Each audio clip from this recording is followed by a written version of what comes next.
Long live the Queen. No, not you. There, that's better. Today on the Toku Professor, we'll be covering the complete history of the often overlooked Megaguirus, the very last completely new monster as of now to make it into the title of a Godzilla movie.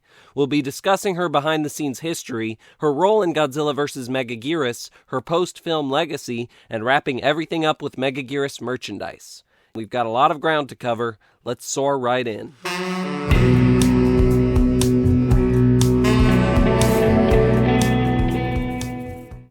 Hey! Welcome to another class, students, and thanks for being patient with me getting it out. You've been waiting long enough, let's jump right into this history.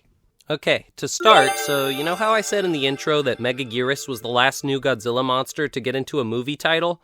Well, that's actually not totally true, because Megaguirus is actually a mutated version of a kaiju only 2 years younger than Godzilla himself, a creature everyone had been begging Toho to bring back for countless years. You know who that monster is? That's right, Meganulon, one of the most obscure Toho kaiju. These ancient dragonfly nymph creatures first appeared in the 1956 movie Rodan, and were basically fodder monsters for the real star of the film to snack on. I won't go into too much detail because I'm thinking of covering the Meganulon later in a separate kaiju bio. For now, all you need to know is that, for whatever reason, the decision was made to bring these obscure bugs back as one of the focuses of the second Millennium series film. Toho inexplicably gave these insects the royal treatment for the movie, even providing the nymphs with a new, fully grown dragonfly form called the Meganula. And of course, as the cherry on top, the bugs were given a powerful queen, the bloodthirsty Megaguirus. Her name, much like that of her subjects, comes from the name of a variety of extinct prehistoric giant dragonflies called the Meganula, which had a wingspan over 25 inches long. Talk about a real-life kaiju. The Americanized version of the kaiju's name appears to draw inspiration from another Godzilla monster, Annihilation, at least as far as the spelling. Apparently, a name that was initially proposed for the monster was King Meganulon, a title which didn't last. The same team of writers that gave us Godzilla 2000, namely Hiroshi Kashiwabara and Wataru Mimura, collaborated once more on Godzilla vs. Megaguirus, and are thus almost certainly responsible for bringing the Queen of the Meganulas to life. And Shinji Nishikawa, who you may remember from my History of Kumonga video, was the man behind the kaiju's design. Spoiler alert, we'll probably be seeing a lot more of him in videos to come because he worked on practically every Godzilla monster in the Heisei and Millennium eras. Many designs for Megaguirus were experimented with, one of which looks suspiciously similar to a certain kaiju from the Showa era. In the end, this is the finished product the crew went with. Ah, there you are, Megaguirus. One source seemed to compare the design to a variety of Russian attack helicopter. This may or may not have been an intentional design choice. Shinichi Wakasa of Monsters Incorporated supervised the construction of the Megaguirus model based on the design. Unlike other winged monsters like Rodan and Mothra, in addition to a suspendable prop, an actual suit was constructed for Megaguirus as well. This was requested by the director of the movie, Masaki Tezuka, who wanted to differentiate the kaiju from past flying monsters by giving it movements not possible with just puppetry. The actor who wore this unique costume was the experienced Minoru Watanabe, who had played several suit actor roles in the Super Sentai and Kamen Rider series in the past. The puppet was used for wider shots, while the suit was primarily utilized for close-ups. Something about this picture just doesn't sit right with me. Let's move on to the in-universe history. After a Meganula egg was dumped into a sewer beneath Tokyo, it began separating into multiple smaller eggs, and before long a whole Meganulon colony had emerged beneath the city. These creatures soon molted their skin, and recognizing the incredible energy stored within Godzilla, flew off to the island of Kiganjima to drain the power of the king of the monsters, and soon returned to inject the stolen energy into their gigantic queen. The little ones died off immediately by this act, but this energy caused their queen to quickly morph into a terrifying Godzilla and Meganulon hybrid, who shed her skin and rose up from the depths of flooded Tokyo. Smashing through a building, she landed on the department store 109, and then began flapping her wings fast enough to produce sonic waves, which shattered nearby buildings to smithereens and produced a horrible high-frequency buzzing sound. The monster flew off to go do something. I don't know exactly what Megaguirus' plans were for the night, but when Godzilla showed up in Tokyo not long afterward, Megaguirus immediately arrived to challenge him, eager for another dosage of Godzilla juice, no doubt. After a brief stare-down, Megaguirus plunged into battle, and the frame rate dropped, indicating, I suppose, what it's like to see the world through the eyes of a mutated insect kaiju. Megaguirus knocked Godzilla down twice to begin the match, and then temporarily perched atop a nearby Ferris wheel. Eager to finally get a hit in, Godzilla fired his atomic breath, but Megaguirus easily dodged the beam.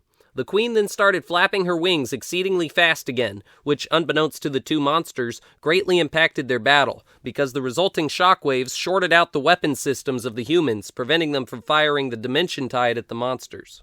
Taking full advantage of her superior agility, Megaguirus zipped around Godzilla. The bug impaled the king with her stinger and began zapping his energy, which prevented Godzilla from using his atomic breath.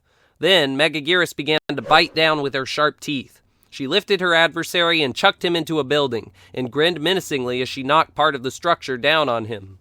But while Megaguirus had definitely maxed out her speed stat, Godzilla had the upper hand as far as hit points and power. He just needed to get a hit in to start turning the Dimension Tide.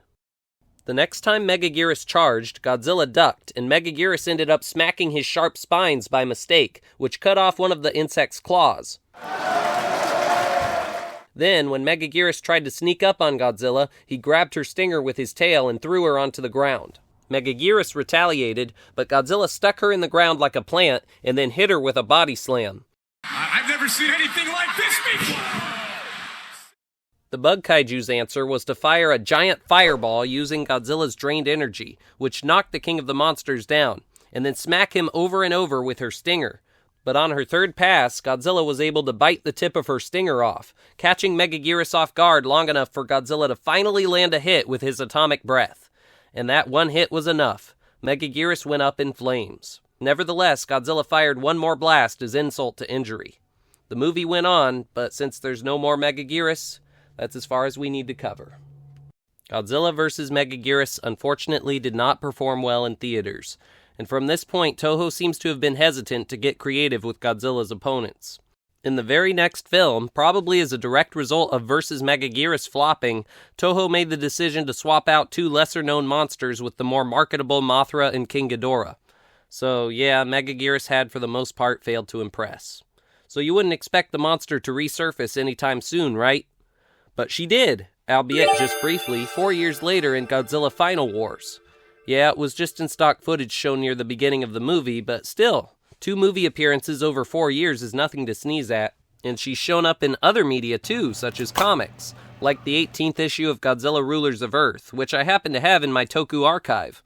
Godzilla and Megaguirus battled in this issue, and Megaguirus got the better of the King of the Monsters this time and dropped him into her nest.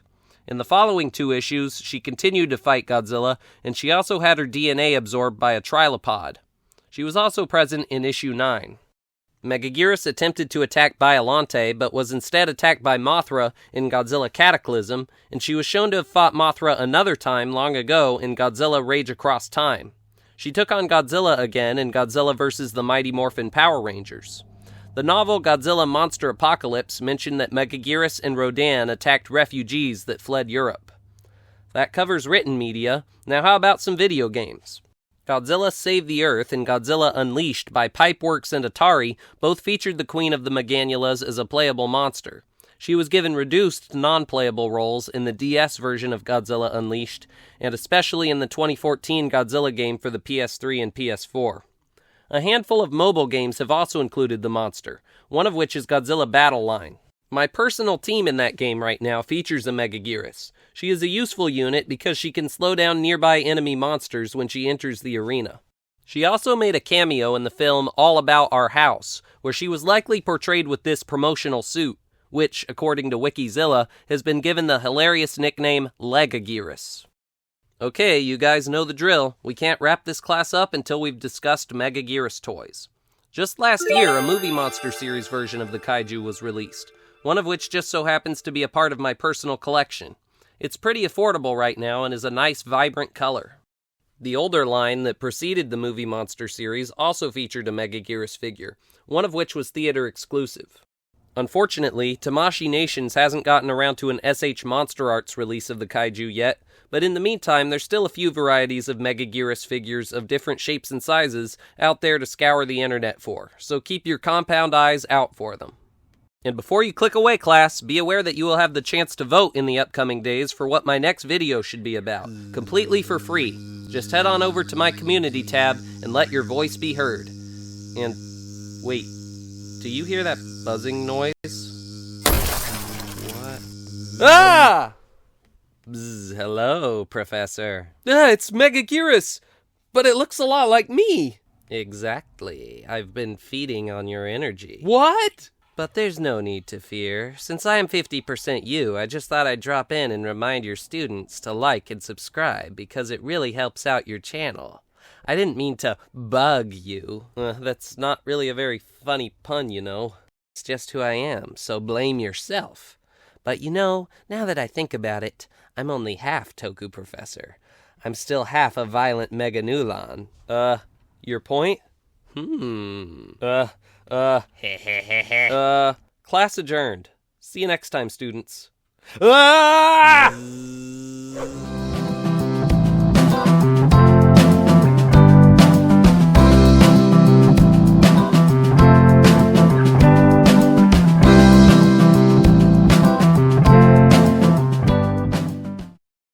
I knew there was something unnerving about that picture.